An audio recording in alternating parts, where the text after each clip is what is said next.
राधे राधे, हरे कृष्णा। प्रिय भक्तों, आज हम सुनेंगे वह दिव्य प्रसंग जब स्वयं देवर्षि नारद जी ने जगत के कल्याण के लिए भगवान सदाशिव से एक प्रश्न किया। प्रश्न यह था, श्री राधा जी कौन है, उनका स्वरूप क्या है, वे लक्ष्मी हैं, सरस्वती हैं या कुछ और इस प्रश्न का उत्तर देते हुए सदाशिव ने जिस गुण रहस्य को प्रकट किया, वही रहस्य आज भी समस्त भक्तजन को मोहित कर देता है। नारद जी विनम्र भाव से हाथ जोड़कर कहते हैं, हे प्रभु, हे भगवान सदाशिव, आप त्रिकाल ज्ञानी हैं, समस्त लोकों के ज्ञाता हैं। मैं आपके श्री चरणों में प्रणाम कर आपसे एक प्रश्न करना चाहता हूँ। मुझे यह जानने की तीव्र जिज्ञासा है कि श्री राधा देवी कौन है। क्या वे लक्ष्मी हैं? क्या वे सरस्वती हैं? क्या वे देव पत्नी है या किसी महान तपस्वी की पुत्री? कहीं वे दिव्य विद्याओं का रूप तो नहीं? हे महादेव, कृपया मुझे इस गूढ़ रहस्य का उद्घाटन करें। नारद जी का प्रश्न वास्तव में वही प्रश्न है जो अनादिकाल से भक्तों के हृदय में उठता रहा है। राधा कौन है, उनका स्वरूप क्या है, और यही प्रश्न आज हमें इस कथा के माध्यम से समझना है। हे मुनिवर, सदाशिव ने कहा, भगवान भोलेनाथ ने कहा, हे मुनिवर, तुमने बहुत गूढ़ प्रश्न किया है। श्री राधा का स्वरूप इतना अद्भुत, इतना दिव्य है कि शब्दों में उनका वर्णन कर पाना मेरे लिए भी असंभव है। क्या कहूँ, कोटि कोटि महालक्ष्मियाँ भी उनके चरण राज के आगे तुच्छ प्रतीत होती हैं। उनकी महिमा का वर्णन करते समय मैं स्वयं भी लज्जित हो जाता हूँ। तीनों लोकों में कोई ऐसा नहीं है जो उनके सौंदर्य, उनके गुण और उनके रूप का पूरा वर्णन कर सके। उनके रूप की मधुरता ने तो स्वयं जगत मोहन श्री कृष्ण को भी मोहित कर दिया है। नारद जी ने कहा, हे महादेव, यदि स्वयं आप भी उनके स्वरूप का वर्णन करने में असमर्थ हैं, तो फिर हमें उनके जन्म का महात्म्य बताइए। मैं यह जानना चाहता हूँ कि श्री राधा जी ने किस प्रकार इस लोक में अवतार लिया, उनका प्राकट्य किस प्रकार हुआ, उनका जन्मोत्सव किस प्रकार मनाया जाता है और उनकी पूजा अर्चना किस प्रकार करनी चाहिए। हे प्रभु, कृपया करके मेरी जिज्ञासा शांत कीजिए। प्रिय भक्तों, यहाँ नारद जी का प्रश्न केवल व्यक्तिगत नहीं है, यह प्रश्न हर भक्त का है, हर साधक का है।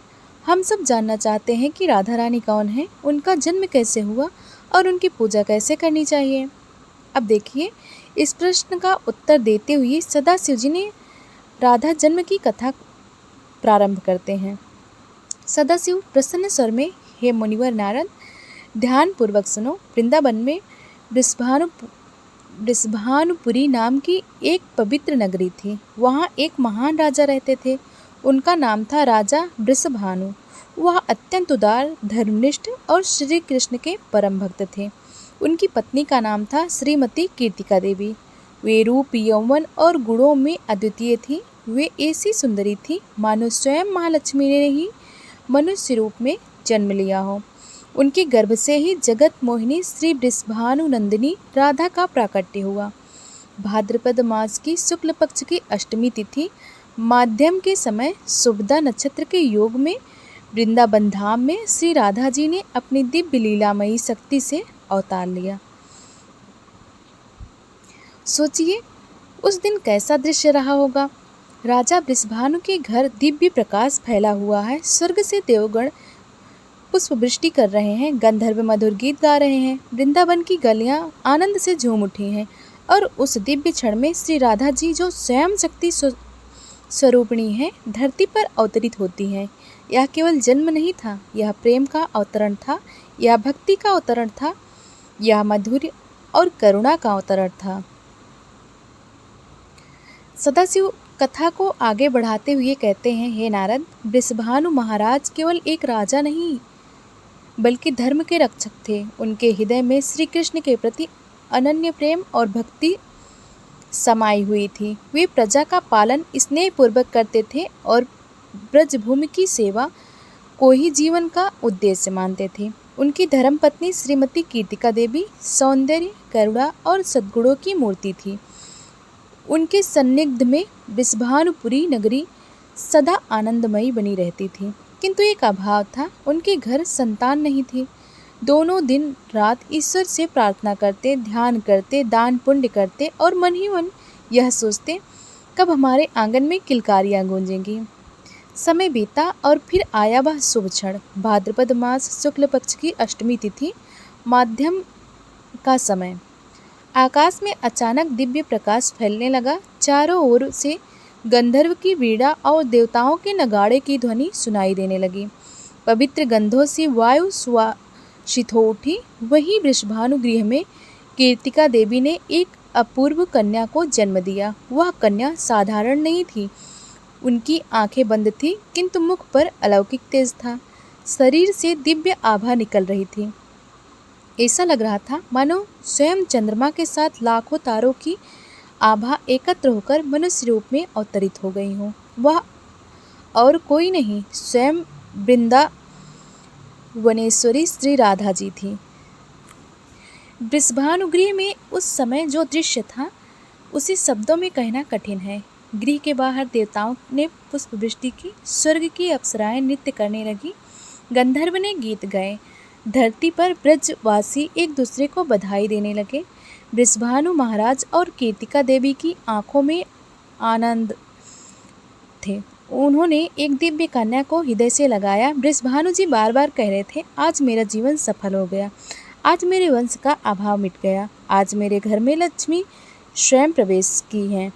कीर्तिका देवी भी भाव विभोर हो गई। वह कन्या साधारण नहीं है। इसके रूप और तेज से मुझे प्रतीत हो रहा है मानो स्वयं दिव्य शक्ति हमारे घर आई हो। नारद जी आश्चर्य से कहते हैं, हे महादेव, जब श्री राधा जी प्रकट हुई तब क्या वे बोलती थी? क्या उन्होंने तुरंत अपनी लीलाएं दिखाई या वे साधारण बालिका के रूप में ही रही?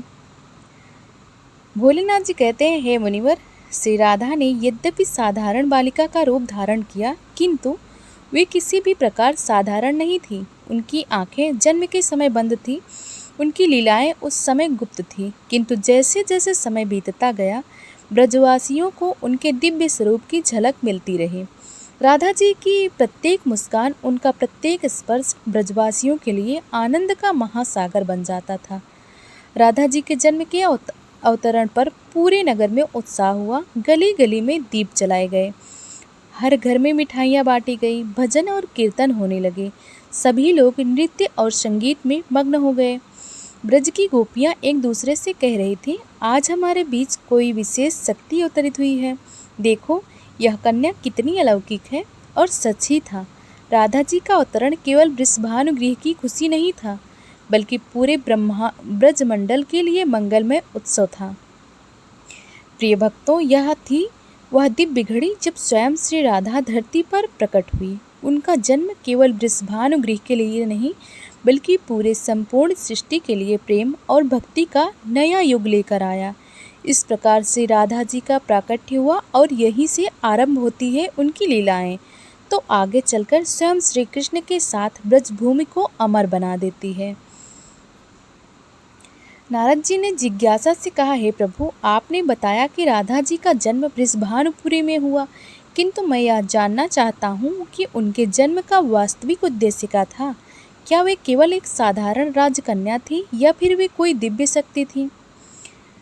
हे महादेव, मुझे कृपा करके यह रहस्य बताइए।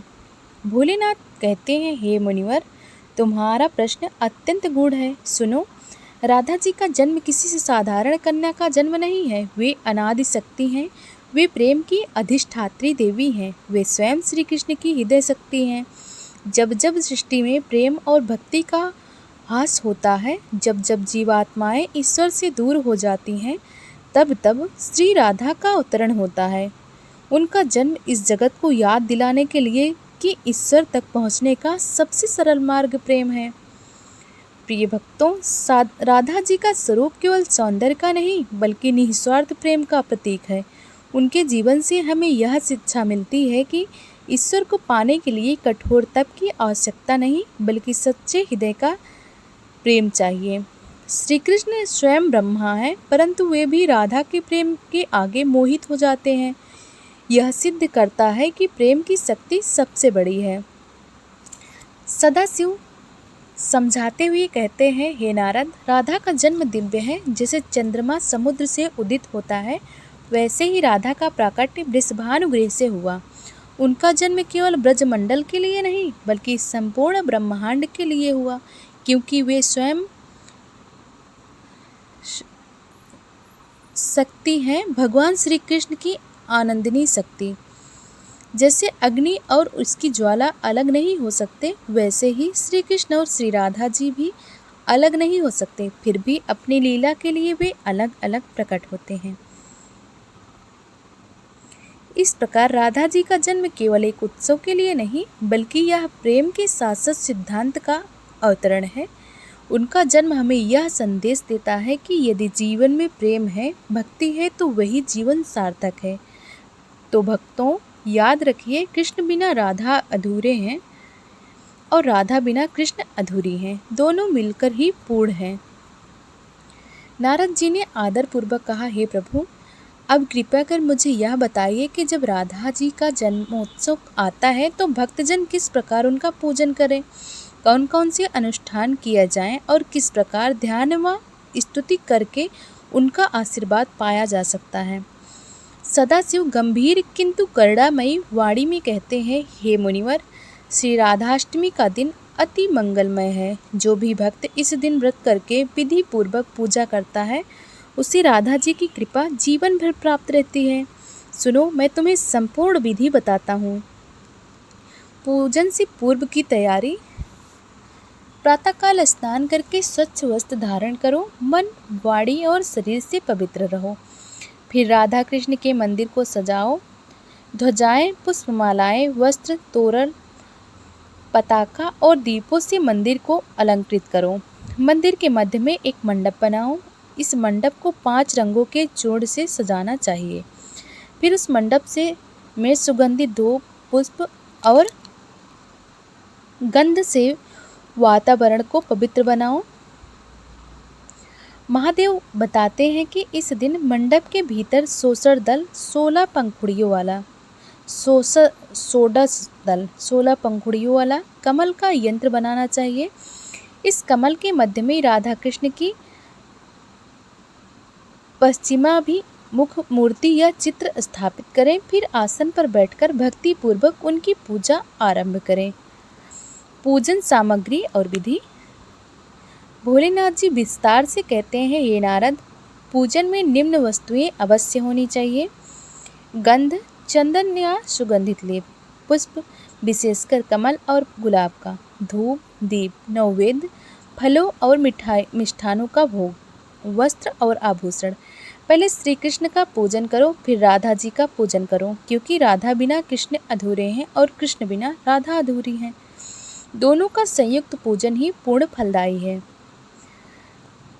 व्रत की महिमा। जो भक्त इस दिन व्रत करता है वह रात्रि में भजन कीर्तन करता रहे। व्रत के नियम: दिन भर संयम, भक्ति और राधा कृष्ण के नाम का जाप। यदि संभव हो तो इस दिन गो सेवा करो, ब्राह्मणों को भोजन कराओ और दीन दुखियों की सहायता करो। ऐसा करने से राधा जी की कृपा सदा बनी रहती है। श्री कृष्ण जन्माष्टमी के दिन भजन कीर्तन का विशेष महत्व है। ब्रजवासी इस दिन रात भर राधे राधे का संकीर्तन करते हैं। मृदंग, करताल और बांसुरी की ध्वनि में भक्तजन नृत्य करते हुए राधा कृष्ण के दिव्य नाम का गान करते हैं। भजन का अर्थ है हृदय से नाम का उच्चारण। इस दिन केवल एक ही मंत्र गूंजता है: राधे राधे श्याम मिला दे, जय जय राधा रानी। भोलेनाथ ध्यान विधि बताते हुए, हे नारद, राधा जी का ध्यान करते समय उनके स्वरूप का स्मरण करो। वे कमल समान नेत्र वाली हैं, उनके मुख पर चंद्रमा जैसे शीतल आभा है। वे करुणामयी हैं और उनका एक ही ध्येय है श्री कृष्ण के प्रेम में लीन रहना। ध्यान में यह भावना रखो कि हे राधे, जैसे आपने श्री कृष्ण को अपने निस्वार्थ प्रेम से मोहित किया, वैसे ही आप मेरे हृदय को भी भक्ति से भर दीजिए। श्री राधाष्टमी का उत्सव केवल दिन तक सीमित नहीं रहता। रात्रि में भी मंदिर में झूलन लीला, रासलीला और महाभोग का आयोजन होता है। भक्तजन सजीव झांकियां सजाते हैं जहां राधा कृष्ण के दिव्य मिलन का भाव प्रकट होता है। प्रिय भक्तों, श्री राधाष्टमी का दिन वास्तव में हमें यह सिखाता है यदि हम राधा रानी जी के चरणों में प्रेम और भक्ति अर्पित करें तो हमारा जीवन धन्य हो जाता है। उनका जन्म केवल ब्रज के लिए नहीं बल्कि संपूर्ण मानवता के लिए प्रकाश स्तंभ है। हे मुनिवर, अब मैं तुम्हें बताता हूँ कि श्री राधा जी का ध्यान किस प्रकार करना चाहिए। भोलेनाथ जी कहते हैं, मन को शांत करो, आंखें बंद करो और हृदय में राधा कृष्ण का सुंदर युगल रूप बैठाओ। कल्पना करो, श्री राधा जी ने लाल और पीले रंग का वस्त्र धारण किया है। उनके सिर पर चमकता मुकुट है जिसमें मोरपंख सुशोभित हैं। उनकी बड़ी बड़ी कमल जैसी आंखें करुणा से भरी हुई हैं। उनके अधरों पर मधुर मुस्कान है। वे अपने प्रिय श्री कृष्ण के साथ खड़ी हैं और दोनों की जोड़ी संपूर्ण ब्रह्मांड को आलोकित कर रही है। हे भक्तजन, जब तुम इस रूप का ध्यान करोगे तो तुम्हारा मन अपने आप प्रेम और भक्ति से भर जाएगा। श्री राधाष्टमी के दिन भक्तजन विविध स्तुतियाँ गाते हैं। राधा जी की स्तुति करने का अर्थ है उनके प्रेम, करुणा और माधुरी को हृदय से स्मरण करना।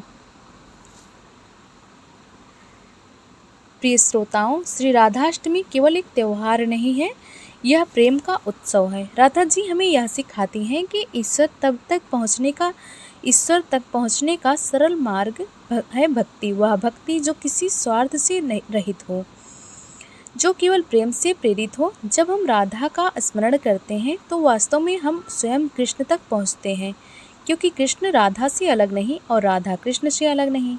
याद रखिए, राधा नाम लिए बिना कृष्ण का नाम अधूरा है और कृष्ण नाम लिए बिना राधा का नाम अधूरा है। दोनों मिलकर ही पूर्ण होते हैं। हे दर्शकों और प्रिय श्रोताओं, यदि आपको यह दिव्य कथा पसंद आई हो तो यदि आपके हृदय में भी राधा कृष्ण का प्रेम जाग उठा हो तो इस वीडियो को लाइक करें। इस कथा को अधिक से अधिक लोगों तक पहुंचाने के लिए शेयर करें और ऐसे ही और पवित्र कथाएं और आध्यात्मिक प्रसंग सुनने के लिए हमारे चैनल को सब्सक्राइब करना ना भूलें।